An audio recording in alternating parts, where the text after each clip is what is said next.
one of those is the most awesome summer movie I think I remember going to back in the day. It was Jurassic Park. Came out June 11th, 1993. I went to the evening showing the night before with my best friend Robert at the theater we would always go to, and just completely floored. I mean, that movie, right from the word go, is just... Absolutely. Jurassic Park, along with Terminator 2, changed the way we thought about special effects. Up till then, when you saw a computer-generated effect in a movie, it looked cheesy. It was, some Last Starfighter stuff. You could tell it had been made on a computer. Those dinosaurs. You could tell it was a computer-generated effect. So usually it was in like a sci-fi movie. You'd see like, oh, that's a computer-generated, cool, like next generation ship looking. Or the rear projections where they're kind of like moving over the things. In Jurassic Park, on a big screen with that grain, you could not tell those things weren't real. When you were in that kitchen, those were velociraptors, and the beautiful sound engineering that went along with it, the little tap, tap, tap, and that they were just so well rendered. It was frightening. It was exciting. To be fair, a lot of them, which people continue this day to say, oh, Jurassic Park 1 looks more real than any of its sequels years later. There's a reason for that. Practical effects. Yeah. A lot of them. They combined robots and dinosaurs. They built a giant robot Tyrannosaurus for that scene. I mean, that's just amazing. And he looks so good when that eyeball comes up in the side of the character, and you just see the iris kind of flare there. Yeah. Oh, it's a great scene. And it's a combination of all the effects in those scenes, like that whole the scene with the Jeep being rocked. There's every kind of special effect being used in that scene. Oh, yeah, all used with perfect restraint by Steven Spielberg. Restraint, that's a good point. Exactly. Some of his best directing of all time. A wonderful combination horror and adventure movie. Some parts of it are absolutely kind of jump scare, Jaws horror. Other parts are, but Jurassic Park is also that lawyer really gets it. He does, but it's also filled with a sense of wonder. I mean, you suck it, Jaws fans. That's Spielberg's best movie. Ooh, throwing it down. I like Raiders myself. Ooh, Jaws a lot. Yeah, best Spielberg movie. That's kind of like choosing between your children. You know what's very similar to Raiders of the Lost Ark in this movie is that it opens with this like very Spielberg mine scene where they're going down in this like mine and they find the amber and they're looking at it, and it's a very Spielberg intro. And I always love the feel of that and the tension before the excitement. I remember having tears in the theater. Yeah. The scene where they first see the dinosaurs, welcome to Jurassic Park, and the John Williams score kicks in. I started crying in the theater. It actually I'm not kidding. It struck me. Is that because you had already read the book and you were excited about it? No, I read the book after I saw the movie. Me too. I same here. Yeah, same but here. I remember it being very popular. Like I was aware of what Jurassic Park was, and people were reading it around. And that book had a lot of impact. Yeah. It entered. I don't know if anybody in America would know the term paradigm shift if it weren't for that book. It popularized chaos theory, paradigm shift. This is very much. We talk about chaos theory. This was a movie of its time. We have the chaos theory element. We have interactive CD-ROM, or night vision, or Unix computers. Yeah, what's the CD-ROM part? Oh, that's when they're in the car. So there's like this little CD-ROM screen and little display, and there's all these. That wouldn't work. Yeah, that's a whole other thing. It skips so much. Fun fact, if you're made to be too young to remember, there was no home video release like 3 months later like it is now. The VHS tape didn't come out for like a year. Yeah. So I saw the movie several times in the theater, and then it was just this excruciating way. I pre-ordered at my local video store, pre-ordered the VHS, the home VHS copy. Yeah. 'Cause remember back then too, the video stores would get it first.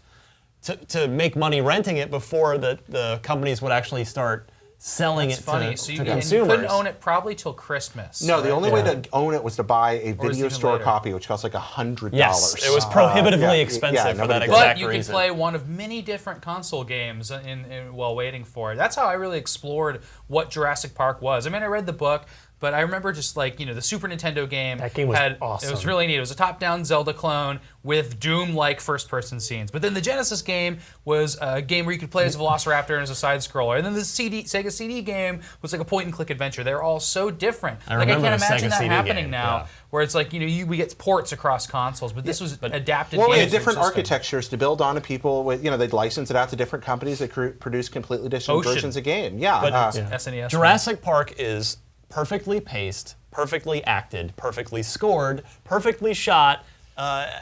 it is virtually a perfect Perfectly film. merchandisable. That's true too. Yes. And there were those awesome toys that came out. We talked about the games. But I gotta say, dinosaurs were were already really cool when I was a kid, but I think they kind of like faded out a little bit in my interest, and then dinosaurs somehow became cool again, even though I was older. That didn't make sense. No, that's a big deal because this changed how we looked at dinosaurs in popular culture. I mean, before this movie, people thought of dinosaurs as kind of like slow zombies. After this movie, dinosaurs were fast and agile. The way we think about dinosaurs now is directly influenced by the science and pseudoscience of Jurassic Park. Yeah. That's a big thing. I mean, that actually affected the way we think about nature. Also, the idea that dinosaurs, became what we know as birds now was also like a controversy that's presented in that movie, but like it's so widely accepted now. I thought that was really funny. Back then, that was a completely new thing. Yeah, that's a good point. Also, I'm going to have to confess that after seeing Jurassic Park, I bought a Robert Muldoon hat and a pair of hunting shorts, like short shorts, and walked around in them. Yeah, I'm now picturing that, and I can't unsee it, Jared. Yeah, I dressed like Dennis Nedry for the next couple years. Yeah, I still do.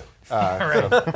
The Hawaiian shirt. But I'm so glad that Michael Crichton lived to see the incredible success of that film, because he passed away of cancer not too long after, like maybe it was in the late 90s, I believe. He wrote some other books that were made into stinky movies. Congo, not a good film. The Sphere? Is that the 13th Warrior is actually pretty good. That's worth checking out. And which is of based course, on Eaters of the Dead. The sequels to The Lost World was awful, but we'll save that for that. This is history of awesome. No, we can talk about it. Not history of awful. One thing I thought The Lost World was, in reading the book at the time, like it was an interesting pulpy return to the island. Which the book was incredible. The book was very different from the movie. Very. It was a post-apocalyptic dinosaur hellscape. Yes. Instead of just a contemporary, upkept dinosaur hellscape. I always got the feeling from that book that that was kind of his cash-in novel. It reads like a Lonesome Dove sequel, where everything's just kind of weird and happening in Bizarro Land. But a lot of people, Ryan loves it. Yeah, because the whole San Diego thing never happened in the book. They were always on the island. It was like an abandoned, Ingentex thing. It was really. I like the book a lot more. The Lost World, the book ends like Dodgson is the main bad guy, and Dodgson. He gets the protagonist kicks, like they're hiding under a car and there's a T-Rex, and it just gets kicked out into the open and the T-Rex just gets him. And in the end of the Lost World film, we're running loose with a T-Rex in San Diego. It's just like, no, it wasn't supposed to be in society. The villain thing kind of ends the same way, but in different areas. But while we're still on Lost World, I want to pull it back for a second. Another thing I love about Jurassic Park is how quotable it is. Clever girl. Yeah, clever girl. Exactly. Or Dotson. We got Dotson here. Or how many other things? I hate computers. That is one big pile of doo-doo. Life finds a way. Yeah, exactly. And of course, Jeff Goldblum doing, this, like his sexy pose. The whole chaos theory exchange now, that's one thing in which I don't think it holds up, but I love it. I don't think, it's so corny. But it's still so fun to watch, and I accept it because it's part of my childhood and loving that movie. Favorite scenes, we got to tell them. Okay. I think my favorite, hands down, and this is very stereotypical, is the wonderful conversation with Richard Attenborough when they're eating the ice cream. That exchange, going back and forth about the flea circus, that's beautiful filmmaking. It really is. That's just a powerful, dramatic scene in the middle of a horror movie, and it's very well done, talking about dreams, about power, about what he was trying to do, about what we can and can't accomplish in the world around us. Yeah. Mine is the educational film. Mr. DNA? Yeah. Mr. DNA? Yeah. It's a Dino DNA! Oh, we filled the holes using sophisticated methods and virtual reality. I think they imply that they used frogs and then dug up dinosaurs, and that's how that happened. Yeah, they filled the gaps. Mine was the clever girl. Just the way that scene reversed itself. That is a funny puppet. Yeah. When those velociraptors come out the side of him, it's like, it's just a guy with it on his hand. Yeah. I've got to go with the approach to Jurassic Park, largely because of the John Williams score. But my gosh. As they're coming Isla Nublar. And it's just like, oh, it's happening now. And it's just that movie was so real at the time. And when you go to Hawaii now, you're like, oh. Yeah. This is good old how they Hawaii. did this. How it looks exactly like where it was filmed. How did none of us say the kitchen? Which is probably the most iconic scene in the thing.